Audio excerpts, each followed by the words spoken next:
नमस्कार, मैं Anil Singh SB24 news के साथ।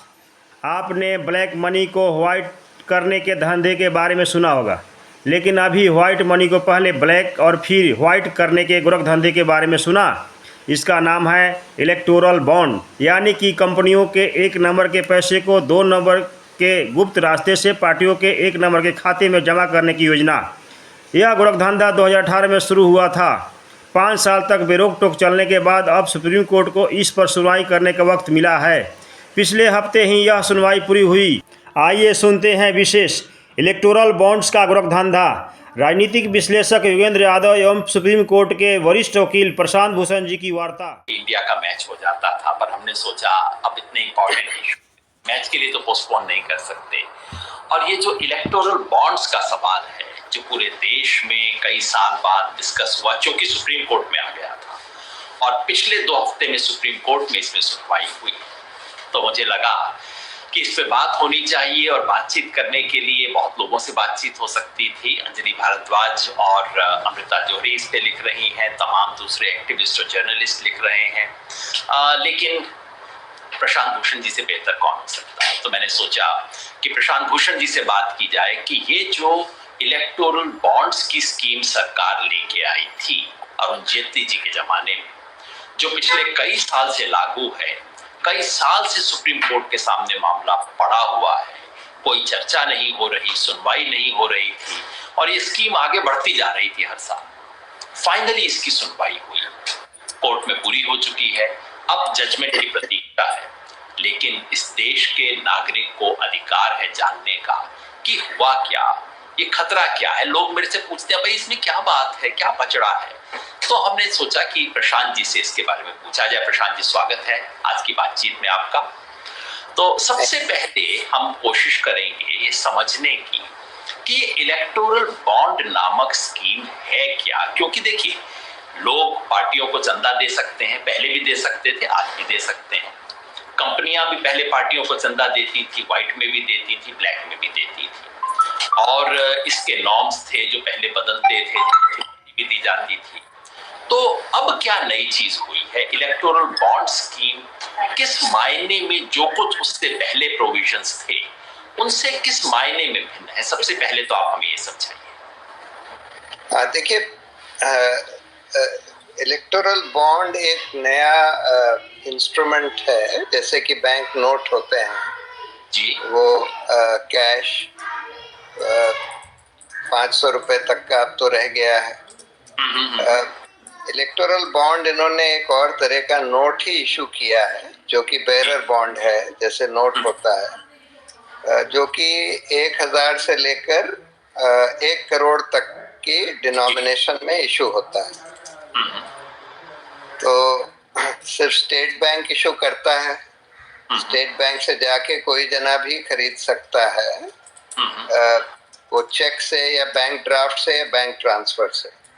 उसका KYC, उसका नाम तो वहाँ दर्ज हो जाता है कि इस आदमी ने ये खरीदा, ये बॉन्ड खरीदा इतने का, और बॉन्ड पर एक नंबर भी होता है, वो नंबर भी दर्ज हो जाता है कि ये नंबर का बॉन्ड खरीदा गया जी। उसके बाद वो बॉन्ड वो किसी को भी दे सकता है, क्योंकि कैश की तरह है, उस पर किसी का नाम तो होता नहीं, बॉन्ड के ऊपर नाम नहीं होता, ना खरीदने वाले का, ना जिसको दिया जाएगा उसका।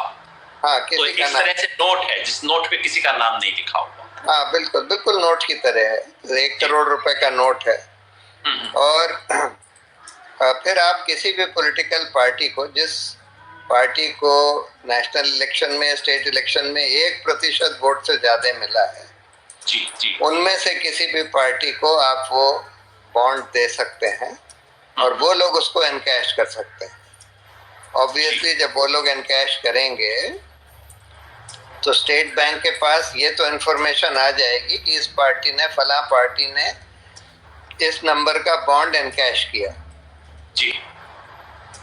लेकिन उस पार्टी को, अब इन्होंने कई सारे कानून में संशोधन किए इलेक्टोरल बॉन्ड के लिए, उसको अनोनिमस बनाने के लिए, यानी कि उसको गुप्त रखने के लिए। पहला तो ये अमेंडमेंट किया कि पॉलिटिकल पार्टी को रिप्रेजेंटेशन ऑफ पीपल एक्ट में पूरा डिस्क्लोजर देना होता है कि किन लोगों ने उनको चंदे दिए 20,000 से ऊपर के पेटी कैश को छोड़कर। उसमें एक एक्सेप्शन कर दिया गया कि इलेक्टोरल बॉन्ड के बारे में आपको नहीं बताना पड़ेगा। अब बस इतना लिखेंगे कि मुझे इलेक्टोरल बॉन्ड से इतना पैसा मिला, किसने दिया कहने की जरूरत नहीं। हाँ, वो जरूरत नहीं है। उसी तरह से कंपनीज एक्ट में अमेंडमेंट किया गया कि हर कंपनी को अपना एनुअल रिटर्न फाइल करना होता है, जिसमें लिखना होता है कि भाई उसने अपने पैसे कहाँ से कहाँ खर्च किए, कहाँ से आए, कहाँ खर्च किए। तो उसमें नॉर्मली ये लिखना होता है, अगर आपने किसी पॉलिटिकल पार्टी को कोई चंदा दिया तो हमने इतना चंदा इस पार्टी को दिया।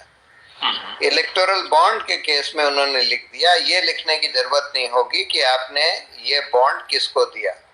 हाँ, जी जी जी। तो इसलिए उसको हर तरह से एनोनिमस बना दिया कि बस स्टेट बैंक के पास ये जरूर इंफॉर्मेशन होगी कि भाई ये बॉन्ड किसने खरीदा और किस पार्टी ने डिपॉजिट किया जी। लेकिन स्टेट बैंक के अलावा किसी और को नहीं पता लगेगा। उसके स्कीम में ये लिखा था कि कोई अगर एजेंसी लाइक एनफोर्समेंट डायरेक्टोरेट या कोई मनी लॉन्ड्रिंग या कोई भी क्रिमिनल इन्वेस्टिगेशन कर रही हो, वो लोग स्टेट बैंक से पूछ सकते हैं, और कोई कोर्ट को इस इंफॉर्मेशन की जरूरत हो तो वो भी पूछ सकते हैं। पर उसके अलावा किसी को नहीं ये बताया जाएगा कि ये बॉन्ड किसने खरीदा, किसको दिया। और जी। इस तरह से पार्टीज के फंडिंग का ये जो नया इंस्ट्रूमेंट आया इलेक्टोरल बॉन्ड के थ्रू, ये अब पार्टियों के फंडिंग का, खासकर रूलिंग पार्टीज के फंडिंग का, मेनली तो रूलिंग पार्टी के फंडिंग का मेन जरिया हो गया। अभी जैसे 2018 के फरवरी में समझना चाह रहा था प्रशांत जी आपसे, तो आप समझ लीजिए आप नागरिक हैं और मैं पार्टी। आप मुझे 10 करोड़ रुपए देना चाहते हैं, आप गए बैंक में और आपने 10 करोड़ रुपए का खरीद लिया, एक बेरर बॉन्ड टाइप सा खरीद लिया, और वो आपने चाहे मुझे दिया चाहे किसी और को दिया। तो मुझे ये बताने की जरूरत नहीं है कि मुझे प्रशांत भूषण से मिला है, प्रशांत भूषण को ये कहने की जरूरत नहीं है कि उन्होंने योगेंद्र यादव को दिया है। तो मुझे पता है, आपको पता है, और स्टेट बैंक को पता है, और जो इन्वेस्टिगेटिव एजेंसी अगर जानना चाहे तो उसे पता है। तो मैंने मोटी भाषा में कहें, पहले होता था कि 2 नंबर के पैसे को 1 नंबर किया जाता था, अब ये 1 नंबर के पैसे को 2 नंबर के तरीके से दिया जाएगा। मतलब व्हाइट मनी को ब्लैक रूट से दिया जाएगा, गुप्त दान होगा। और शायद व्हाइट मनी का इसलिए रखा है कि व्हाइट मनी दे सके ताकि आपको इस पे जो 100% टैक्स की छूट मिलती है वो मिलती रहे। तो आपको गुप्त मतलब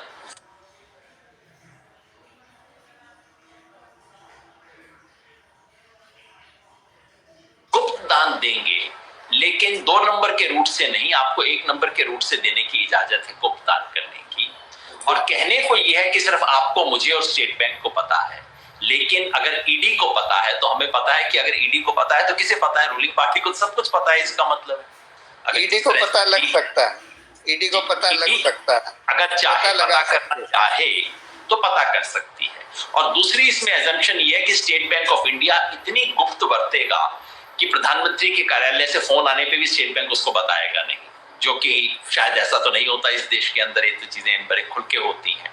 तो दिक्कत सारी ये है कि पहली बात तो कि इस स्कीम में एक गुप्त दान की व्यवस्था कर दी गई है, जिसका पता नागरिकों को नहीं पता लगेगा। आपको पता है, मुझे लेने वाले को पता है, देने वाले को पता है, और ऊपर वाले को पता है, यानी कि जो सरकार चला रहा है उसे पता है, बाकी किसी को पता नहीं लग सकता। ये नई स्कीम बनाई गई है और ऐसी स्कीम पहले कहीं नहीं थी। हाँ, मतलब हमारी जानकारी में तो कहीं नहीं थी जी, मतलब कम से कम इंडिया में तो नहीं थी ना, नहीं, और भी किसी देश में, और किसी देश में भी नहीं थी। तो इसे लाया क्या गया, क्यों, किस नियत से इलेक्टोरल बॉन्ड क्यों लाए गए, किस नियत से लाए गए, क्या इसके पीछे सोच थी? बिल्कुल नई नवेली चीज जो पूरी दुनिया में कहीं नहीं थी, हमने मतलब दुनिया में ऐसा आविष्कार कैसे किया, कब और क्यों? देखिए, हमारा तो ये मानना है, मेरा ये मानना है कि ये इसलिए किया गया जिससे कि कंपनियां सरकार को घूस दे सके। जी। जिन कंपनियों को कोई ठेके मिल रहे हैं, कोई और फायदे मिल रहे हैं, कोई पॉलिसी उनके लिए बनाई जा रही है और वो घूस देना चाहते हैं सरकार को, तो जो पॉलिटिकल पार्टी है जो सरकार चला रही है उसको घूस के तौर पर इलेक्टोरल बॉन्ड के जरिए पैसा दे सकें, और क्योंकि वो गुप्त रखा जाएगा, बाकी सब एजेंसी से सिर्फ सरकार को पता लग सकता है, बाकी सब लोगों से सिर्फ सरकार को पता लग सकता है। इस वजह से एक तरह का कानूनी रास्ता खोल दिया गया घूस देने का। और कानूनी रास्ता लेकिन इसलिए खोला गया क्योंकि अगर इससे पहले घूस तो पहले भी दी जाती थी, 2 नंबर में दी जाती थी, टेबल के नीचे से दी जाती थी, कैश में दी जाती थी। अब इन्होंने कहा है कि चूंकि हमने सारी इकोनॉमी को इतना वो कर दिया है, बिल्कुल कैश इकोनॉमी खत्म करने चाहते हैं, या ऐसी बहुत कंपनियां हैं जो कैश के अंदर डील नहीं कर रही हैं, तो उनको कहा कि नहीं, तुम आराम से 1 नंबर से घूस दे सकते हो, कोई प्रॉब्लम नहीं है, और उस पर तुम्हें टैक्स एग्जेम्पशन भी मिलेगा। इस घूस पर तुमको टैक्स एग्जेम्पशन भी मिलेगा। एग्जैक्टली। तो यही इसके पीछे नियत रही होगी। मैं आपसे कंफर्म यही करना चाह रहा था। पर सरकार ने दूसरा रीजन दिया, सरकार ने ये रीजन दिया, उन्होंने बोला कि भाई अभी तक ये कैश बहुत पार्टियों को दिया जाता था, क्योंकि पार्टी ये कह सकती है कि हमको 50 करोड़ 100 करोड़ रुपए मिले पेटी डोनेशन से, 20,000 रुपए से कम के, जिसका डिस्क्लोजर नहीं करना होता। तो इस वजह से हम एक तो ब्लैक इकोनॉमी, ये जो कैश इकोनॉमी को ब्लैक इकोनॉमी मानते हैं, उसको कम करना चाहते थे। दूसरा रीजन उन्होंने ये दिया कि हमारे पास ये कंप्लेंट्स आ रही थी कि भाई अगर खुलेआम कोई कंपनी किसी पार्टी को देती है तो दूसरी पार्टी अगर पावर में है या पावर में आती है तो वो उसको विक्टिमाइज कर सकती है, उसके खिलाफ कुछ कर सकती है।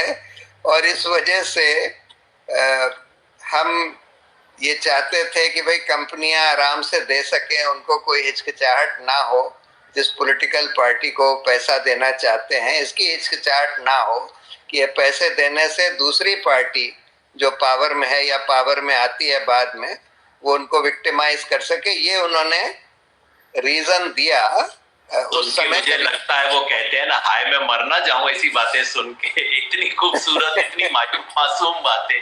प्रशांत जी, आप तो सुप्रीम कोर्ट में जाते हैं, ये बातें कहते हुए सरकारी वकील खुद नहीं हंसते, जज नहीं हंसते बात सुन के ऐसी बातें कि भाई तुम, ये सरकार कह रही है कि हाय किसी उद्योगपति को ऐसा ना लगे कि बेचारे को विक्टिमाइज किया जा रहा है, और यहाँ दिन रात उनके ऊपर छापे डाल रहे हैं, जो मतलब 10 लाख रुपए भी दे देता है आम आदमी पार्टी को या कांग्रेस पार्टी को, उसके अगले दिन छापा पड़ जाता है, और वो कोर्ट में इस तरह की बात कर रहे हैं। तो ये तो कोर्ट ने भी पूछा उनसे कि भाई सरकार को तो पता लग ही जाएगा, जो भी पार्टी पावर में है उसको तो कई तरह से पता लग सकता है जी। एक तो स्टेट बैंक उसके अंडर है, जी जी जी, स्टेट बैंक से पता लगा सकते हैं। दूसरा एनफोर्समेंट डायरेक्टरेट वगैरह, सीबीआई वगैरह उसके अंडर है, उनके जरिए पता लगा सकते हैं। तीसरा, इतना तो कंपनी के अकाउंट से आप पता लगा सकते हैं, जो अकाउंट सबमिट करती है, कि भाई उसने कितने के इलेक्टोरल बॉन्ड खरीदे, क्योंकि इतना तो उसको बताना होता है नेचुरली। अगर किसी कंपनी ने 100 करोड़ के खरीदे और रूलिंग पार्टी ने देखा कि भाई इस कंपनी ने 100 करोड़ के इलेक्टोरल बॉन्ड खरीदे, पर हमारी पार्टी को तो इन्होंने 10 करोड़ भी नहीं दिया, यानी कि ज्यादा पैसा तो इन्होंने ऑपोजिशन को दे दिया है। बिल्कुल बिल्कुल बिल्कुल। तो वैसे भी वो लोग विक्टिमाइज कर सकते हैं। ये बात कोर्ट ने पूछी कि भाई उस हर एक पार्टी इतना तो पता लगा सकती है कि भाई इस कंपनी ने इतने इलेक्टोरल बॉन्ड खरीदे और हमारी पार्टी को तो दिया ही नहीं, तो इसलिए इसने दूसरी पार्टियों को ही दिया है। तो इसलिए ये जो आप फियर एक्सप्रेस कर रहे थे कि भाई पार्टियों को डर लगेगा कि विक्टिमाइज ना कर दें, ये तो इल्यूजरी फियर है। ये तो वैसे भी विक्टिमाइज हो सकते हैं, क्योंकि इतना तो पता लग ही सकता है। सिर्फ जनता से ये बात छुपाई जा रही है कि किस कंपनी ने किसको फंड किया। अच्छा, अब इलेक्टोरल बॉन्ड जो इशू हुए पिछले 5 साल में, 5.5 साल में, हाँ। करीब 15,000 करोड़ के आरटीआई के जवाब में स्टेट बैंक ने बताया कि 15,000 करोड़ के इलेक्टोरल बॉन्ड्स आज तक इशू हुए हैं, लेकिन कल से नई विंडो खुल रही है, तो कल से 15 दिन के लिए विंडो खुली रहेगी, उसमें और कई हजार करोड़ के इलेक्टोरल बॉन्ड्स दिए जाएंगे जी। और उस 15,000 करोड़ में से आधे से ज्यादा सिर्फ एक पॉलिटिकल पार्टी को दिए गए हैं जी, यानी भाजपा, जो रूलिंग पार्टी सेंटर में है। और बाकी भी जो इलेक्टोरल बॉन्ड्स दिए गए हैं वो स्टेट्स की रूलिंग पार्टीज को ही दिए गए हैं, यानी कि जो ऑपोजिशन पार्टीज हैं जो कि पावर में नहीं है सेंटर या स्टेट में, उनको करीब करीब 0 इलेक्टोरल बॉन्ड मिले। दूसरी दिलचस्प बात यह है कि करीब करीब सारे electoral bond 95% electoral bond 1 crore के इशू करे गए हैं जी। मतलब कि 10,000 का नोट कोई नहीं खरीदता, 10 लाख का नोट कोई नहीं खरीदता, सिर्फ 10 लाख के तो थोड़े खरीदे गए हैं, करीब 5% 10 लाख के हैं।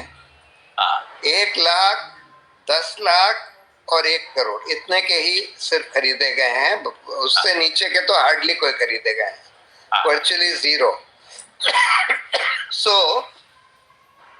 जो ज्यादा पैसा है, करीब करीब सारा ही पैसा ये कंपनियां ही खरीद रही हैं इलेक्टोरल बॉन्ड्स, और क्योंकि ये इलेक्टोरल बॉन्ड्स रूलिंग पार्टीज को ही जा रहे हैं, खासकर जो सेंटर में रूलिंग पार्टी है, इससे अनुमान लगाया जा सकता है कि ये ज्यादातर जिन पार्टियों को कुछ फेवर्स मिल रहे हैं, कॉन्ट्रैक्ट्स मिल रहे हैं सरकार से, वो लोग दे रही हैं सरकारों को, मेनली केंद्र सरकार को, थोड़ा बहुत राज्य सरकारों को।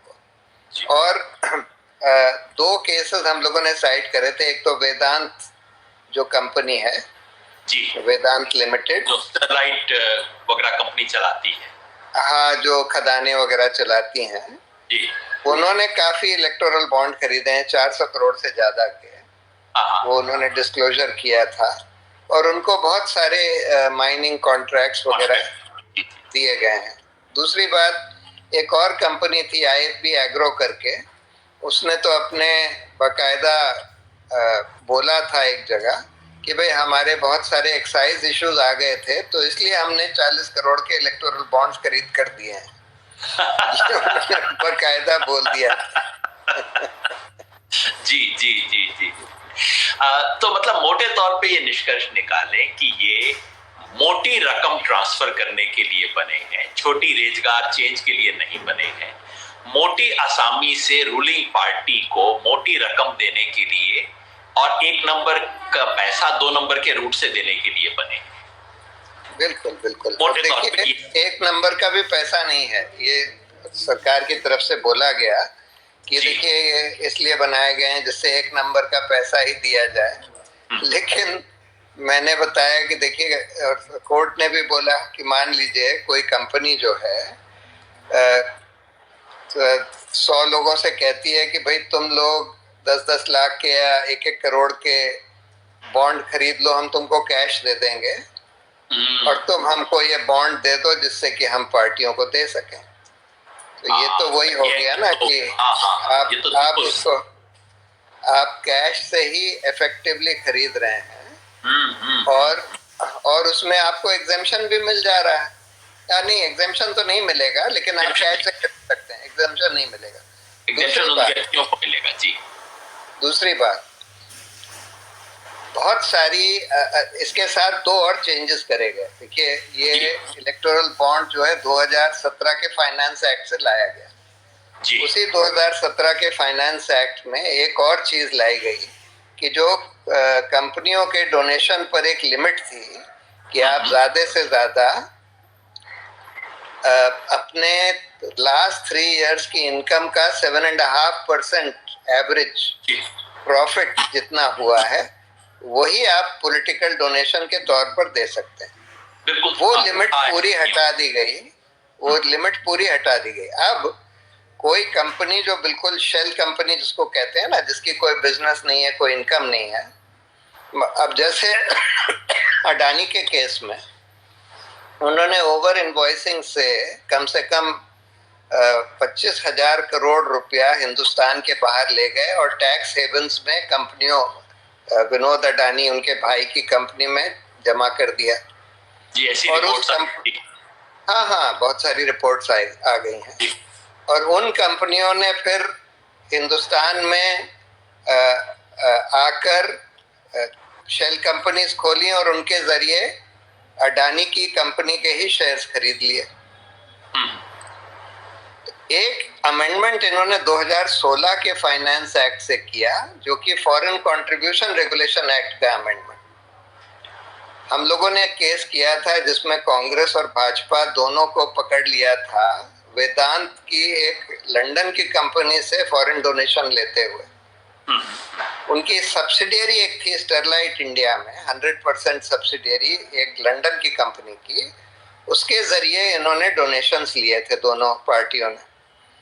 तो जब हाईकोर्ट ने बोला कि भाई इसका इन्वेस्टिगेशन और प्रोसिक्यूशन होना चाहिए, तब इन्होंने रेट्रोस्पेक्टिव इफेक्ट से फॉरेन कंट्रीब्यूशन रेगुलेशन एक्ट को भी अमेंड कर दिया और ये कह दिया कि अगर कोई फॉरेन कंपनी अपनी इंडिया में सब्सिडियरी के थ्रू पैसे देती है किसी पार्टी को या किसी पब्लिक सर्वेंट को, तो उसको फॉरेन कंट्रीब्यूशन नहीं माना जाएगा।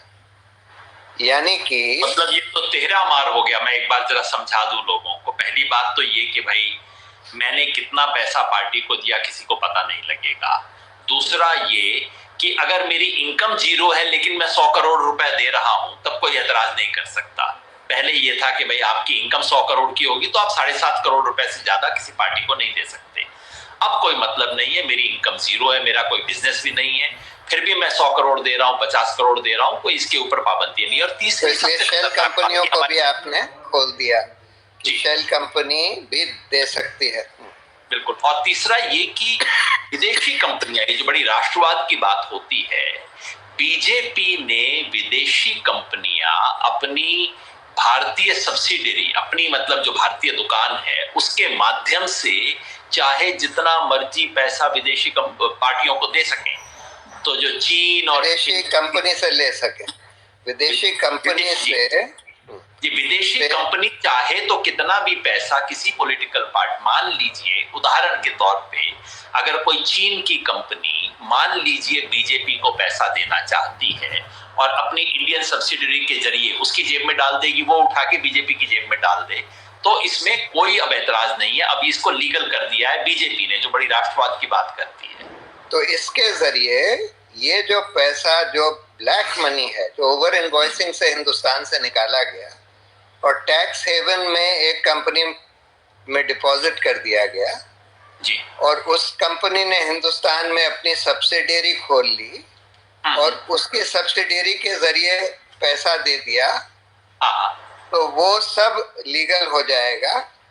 यानी कि वो ब्लैक मनी जो है व्हाइट मनी की तरह, ब्लैक मनी टैक्स हेवन में जाकर व्हाइट मनी बनकर और पॉलिटिकल पार्टी को दिया जा सकता है। ब्लैक मनी हो गई, विदेशी मनी नेशनल हो गई, और छुपा हुआ चीज, पब्लिक चीज छुपी हुई हो गई, सब कुछ। मतलब इसीलिए शायद हमने शुरू में ही इसको गोरख धंधा का, ये है इलेक्टोरल बॉन्ड का गोरख धंधा। और जो तो हम लोगों के जो कोर्ट में जो आर्ग्यूमेंट्स थे जी, जो लीगल आर्ग्यूमेंट्स इसके खिलाफ, हम लोगों ने इसको चैलेंज किया। तो शुरू में कोर्ट ने एक ऑर्डर किया था, इंटरिम ऑर्डर, कि भाई अच्छा अभी हम कोई इसको स्टे नहीं कर रहे, लेकिन सारी पार्टियां इलेक्शन कमीशन को अपना अकाउंट दे दें कि उनको इलेक्टोरल बॉन्ड के जरिए किसने किसने कितने पैसे दिए। यानी कि कम से कम इलेक्शन कमीशन को सील्ड कवर में ये इंफॉर्मेशन दे दे कि किसने दिए पैसे। वो उस समय का था, 2018 का एक ऑर्डर है, शुरू में जब इलेक्टोरल बॉन्ड शुरू हुए थे। अब इलेक्शन कमीशन, सुप्रीम कोर्ट ने बोला कि भाई ये तो ऑर्डर कंटिन्यूइंग ऑर्डर था, आपको जैसे जैसे इलेक्टोरल बॉन्ड आ रहे थे बार बार पार्टियों से पूछना चाहिए था कि इस ऑर्डर से कंप्लाई करिए और सारी इंफॉर्मेशन दीजिए इलेक्शन कमीशन को। लेकिन इलेक्शन कमीशन कहता है नहीं जी, हमने बस 2018 में उनसे मांगा था, उसके बाद हमने कुछ मांगा ही नहीं, भूल गए। नहीं, भूल नहीं गए, हमने सोचा कि ये ऑर्डर सिर्फ पहले का था, इसलिए हमने मांगा ही नहीं। एनीवे, हम लोगों ने ये 3 आर्ग्यूमेंट्स मेनली करे थे। हमने ये बोला, प्रकाश जी 1 मिनट उस पे आने से पहले मैं चाहता हूं कि वो जिस प्रोसेस से ये आया उसके बारे में भी क्विकली हम दर्शकों अपने सारे साथियों को बताएं। बहुत अजीब तरीके से स्कीम लाई गई। आमतौर पे ऐसी कभी भी बड़ी कोई स्कीम होती है, उससे पहले कंसल्टेशन होता है, पॉलिटिकल पार्टियों की मीटिंग होती है, उनके सामने प्रस्ताव रखा जाता है, पूछा जाता है, और ये क्योंकि पार्लियामेंट का कानून बनने जा रहा है तो इस कानून की एक ड्राफ्ट दिया जाता है पार्टियों को, उनकी राय मांगी जाती है। आमतौर पे तो ये भी है कि पब्लिक में इसको रखा जाए, पब्लिक को 45 दिन 60 दिन दे कि आप इस पे अपनी टिप्पणी कीजिए। जिस तरीके से ये आया, हर कदम पे इसमें कहीं ना कहीं 2 नंबर का काम। जहां तक मुझे ध्यान है प्रशांत जी, आप इसको सही बताएंगे। नंबर 1, इस पे आरबीआई ने ऐतराज किया। आरबीआई ने कहा कि ये तो बिल्कुल मनी लॉन्ड्रिंग एक्ट को खत्म कर देगा, ये तो उसका वायलेशन हो जाएगा। सरकार ने कहा नहीं नहीं नहीं, आपका तो जवाब ही बहुत लेट आया है, जबकि सरकार ने भेजा उनको 48 घंटा पहले ही था।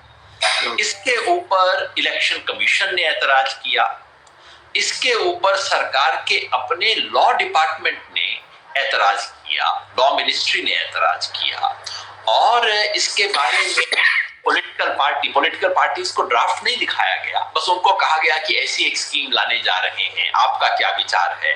तो देश की पॉलिटिकल पार्टीज ने, कांग्रेस ने, बीएसपी ने, 3-4 और पार्टियों ने ऐतराज किया, कम्युनिस्ट पार्टी ने भी ऐतराज किया। इन सबको दरकिनार करके सरकार इस बिल को ले आई। यही हुआ था ना? जी हाँ, और फिर इसको राज्यसभा को भी बाईपास कर दिया उठा के।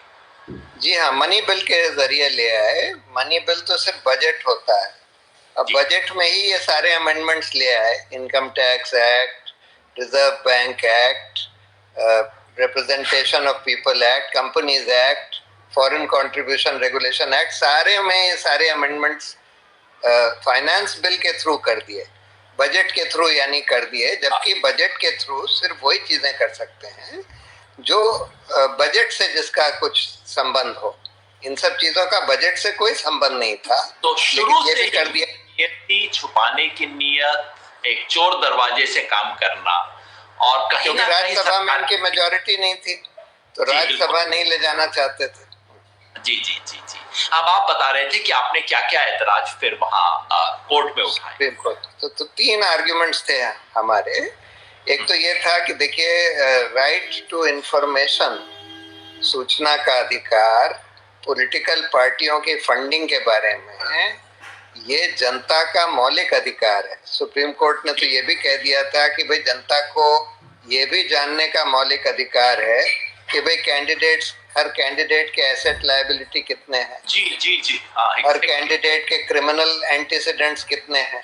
उसको ओवरटर्न करने के लिए, उस आदेश को ओवरटर्न करने के लिए कानून लाया गया। उस कानून को भी सुप्रीम कोर्ट ने रद्द कर दिया, ये कह के कि भाई ये तो मौलिक अधिकार है, कोई कानून मौलिक अधिकारों के खिलाफ नहीं हो सकता। तो पहला आर्ग्यूमेंट हम लोग का ये था कि ये जनता का मौलिक अधिकार है ये जानने का कि भाई पॉलिटिकल पार्टियों को पैसे कहाँ से मिल रहे हैं जी, और इसलिए आप इस इलेक्टोरल बॉन्ड, गुप्त बॉन्ड के जरिए हजारों करोड़ रुपया पॉलिटिकल पार्टियों के पास आने दे रहे हैं और लोगों का ये मौलिक अधिकार को आप डिफीट कर रहे हैं। जी बिल्कुल छीन रहे हैं। पहला आर्ग्यूमेंट ये था। दूसरा आर्ग्यूमेंट ये था कि ये करप्शन प्रमोट करेगा, क्योंकि आपने एक तरह से घूसखोरी को लीगलाइज कर दिया कि कोई भी कंपनी अब घूस दे सकती है, और ये समझ के कि भाई ये तो किसी को पता लगेगा नहीं कि भाई हमको ये कॉन्ट्रैक्ट मिला और हमने इस पॉलिटिकल रूलिंग पार्टी को, जिसने हमको ये कॉन्ट्रैक्ट दिलवाया, उसको हमने इतने करोड़ रुपए घूस दे दिए। क्योंकि हम लोग के नाम तो पता लगेंगे नहीं, सिर्फ सरकार को पता लग सकते हैं, और सरकार को तो हम दे ही रहे हैं, वो क्यों हमारे खिलाफ कुछ करेगी। सही बात। और तीसरा आर्गुमेंट ये था कि ये हमारे पूरे लोकतंत्र को चरमरा देगा, क्योंकि अब इतना पैसा इलेक्टोरल बॉन्ड के जरिए आ रहा है ना, करीब 15,000 करोड़ आ गया इलेक्टोरल बॉन्ड के जरिए, अब और आ जाएगा। 5 साल में ही 15,000 करोड़ आ गया। हमने बताया कि देखिए, भाजपा को ही करीब 8,000 करोड़ मिल चुके हैं इलेक्टोरल बॉन्ड के जरिए। अब इलेक्शन में जो लिमिट है कैंडिडेट्स के स्पेंडिंग की, वो 1 करोड़ से कम है। यानी कि आप 500 कैंडिडेट लोकसभा में खड़े करेंगे तो आप 500 करोड़ से ज्यादा नहीं खर्च कर सकते सब पर मिलाकर। लेकिन यहाँ एक पार्टी को 8,000 करोड़ मिल रहे हैं 5 साल में। तो आप वो सारा जो ऑलरेडी थोड़ा पैसे का खेल हो चुका है, हमारा खेल बना रहे हैं, रूलिंग पार्टी को आप इतना बड़ा एडवांटेज दे रहे हैं कि इतना ज्यादा पैसा रूलिंग पार्टी को ही मिलता जाएगा और जो ऑपोजिशन पार्टीज हैं उनको कुछ नहीं मिलेगा, और इंडिपेंडेंट कैंडिडेट्स को तो खैर मिल ही नहीं सकता। तो आप जो लेवल प्लेइंग फील्ड होना चाहिए किसी भी लोकतंत्र में पॉलिटिकल पार्टियों के बीच में, उसको बिल्कुल ध्वस्त कर रहे हैं। ये 3 आर्गुमेंट्स थे हमारे। और मेरा मानना ये है कि सुप्रीम कोर्ट ने, मैं थोड़ा सा अब जल्दी कर रहा हूँ क्योंकि मुझे 5-7 मिनट में खत्म करना है, कि मेरा मानना यह है कि सुप्रीम कोर्ट ने इन आर्ग्यूमेंट्स को बहुत गंभीरता से लिया है। सरकार ने सिर्फ यही दिया कि भाई हम तो ब्लैक मनी कम करना चाहते थे, इस वजह से पहले लोग कैश में देते थे, हमने ये बैंक के थ्रू कर दिया है कि बैंक से ही आप खरीद सकते हैं इलेक्टोरल बॉन्ड। ये मेन आर्ग्यूमेंट था। और दूसरा वही विक्टिमाइजेशन का, तो विक्टिमाइजेशन का तो उन्होंने बोला कि भाई ये तो कोई आर्ग्यूमेंट हमको सही लगता नहीं है आपका। जी। और ये कैश खत्म करना, ये भी आर्ग्यूमेंट उनका एक्चुअली बिल्कुल बोगस है, क्योंकि पहली बात तो आप कैश से, ये कोर्ट ने पॉइंट आउट किया कि आप कैश से एक्चुअली खरीद सकते हैं। किसी को आपने कैश दे दिया, उसने खरीद लिए और उसके बाद आपने उससे ले लिए और दे दिया पॉलिटिकल पार्टी को, तो कैश तो एक तरह से फिर भी चलेगा इस इलेक्टोरल बॉन्ड के जरिए। और ब्लैक मनी भी आ रहा है, अगर बाहर से आ रहा है तो बाहर जाकर ब्लैक मनी भी आ जाता है। तो इसलिए मुझे लगता है कि कोर्ट ने बहुत गंभीरता से हम लोगों के आर्ग्यूमेंट्स लिए हैं, और मुझे उम्मीद है कि इसमें कम से कम एक चीज हमने आखिर में बोली थी कोर्ट से कि देखिए, आपने वो इंटरिम ऑर्डर किया था कि भाई इलेक्शन कमीशन को सब लोग पूरे अकाउंट्स दे दें। इलेक्शन कमीशन को ना भी दिया हो तो स्टेट बैंक से तो पता लग ही सकता है। अगर आप इनको रद्द करते हैं तो कम से कम इतना जरूर करिए कि आप स्टेट बैंक को डायरेक्ट करिए कि किन लोगों ने खरीदे थे, किन पार्टियों को दिए गए, वो सब बाहर आ जाए, जिससे कि जनता का अधिकार जानने का पता लगे। और दूसरी बात, अगर इसमें घूसखोरी हुई है तो उसका भी पर्दाफाश हो, जो कि ऐसा लगता है कि इसमें इसके जरिए घूसखोरी हुई है। तो मतलब आइडियली जो होना चाहिए वो तो ये कि इस स्कीम को कैंसिल किया जाए, इलीगल स्कीम है, इसको कैंसिल किया जाए, और पिछले 5 साल से किसने किसको दिया इस स्कीम के माध्यम से वो जानकारी सार्वजनिक की जाए, क्योंकि स्कीम ही टोटल फ्रॉड थी। पता नहीं क्यों, आप वैसे बेहतर जानते हैं, मेरा मन कहता है कि ऐसा होने वाला नहीं है। वैसे आप वोट ज्यादा जानते थे कि मैं तो कुछ समझता नहीं, मैं तो मोटी बात ये देखता हूँ कि 5 साल तो लग गए इसकी सुनवाई करने में। अब आप बताइए, 18 से स्कीम चल रही है, आप हर बार मैं देखता हूँ 6 महीने बाद आप दरवाजा खटखटाते हैं कि भैया कुछ कर दो कर दो। 5 साल तो सुनवाई में लग गए। सुनवाई बहुत अच्छी हुई और उम्मीद जरूर करनी चाहिए। न्यायपालिका से उम्मीद नहीं करेंगे तो कहाँ उम्मीद करेंगे इस देश में। लेकिन कहीं ऐसा तो नहीं होगा कि अब ठीक है, स्कीम में गड़बड़ थी, इसमें ये छोटा सा चेंज कर दो, ये वाला क्लॉज हल्का सा बदल दो, कहीं ऐसा कुछ तो नहीं हो जाएगा? ऐसा डर थोड़ा सा हमारे मन में रहता है। नहीं, वो तो ठीक है। देखिए, उम्मीद पर दुनिया कायम है, और उम्मीद पर दुनिया कायम है, सही बात। हमें उम्मीद है कि कॉन्स्टिट्यूशन बेंच है, 5 जजों की बेंच है, जैसे इलेक्शन कमीशन में उन्होंने इलेक्शन कमिश्नर्स के चयन पे कॉन्स्टिट्यूशन बेंच ने अच्छा ऑर्डर कर दिया था कि भाई सरकार के हाथ में सिर्फ नहीं होना चाहिए, और एक कमेटी जिसमें लीडर ऑफ ऑपोजिशन भी हो, चीफ जस्टिस भी हो, वैसी होनी चाहिए। सो उम्मीद है हमको, देखिए क्या होता है। हाँ। तो बस आपको अब मैं फ्री करूंगा प्रशांत जी, बहुत बहुत शुक्रिया। और जैसा आपने कहा, उम्मीद पे दुनिया कायम है, उम्मीद पे हम भी कायम हैं। और अंततः इस लोकतंत्र में यदि पैसे के इस असर को हम इसके खिलाफ खड़े नहीं होंगे तो ये तो टोटल पैसे का हो जाएगा। प्रशांत जी, चलते चलते मैं आपको एक बात बता दूं, मैं घूम रहा था तेलंगाना और कर्नाटका में। तेलंगाना के एक बाई इलेक्शन में, एक एमएलए के बाई इलेक्शन में कोई 600 करोड़ रुपए खर्च हुआ।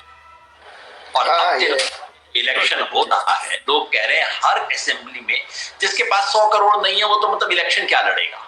ये स्थिति आज, और अगर इसके खिलाफ हम नहीं खड़े होंगे तो लोकतंत्र तो मजाक बन जाएगा। आप जैसे लोग संघर्ष कर रहे हैं, खड़े हुए हैं, ये देश की उम्मीद का किरण है।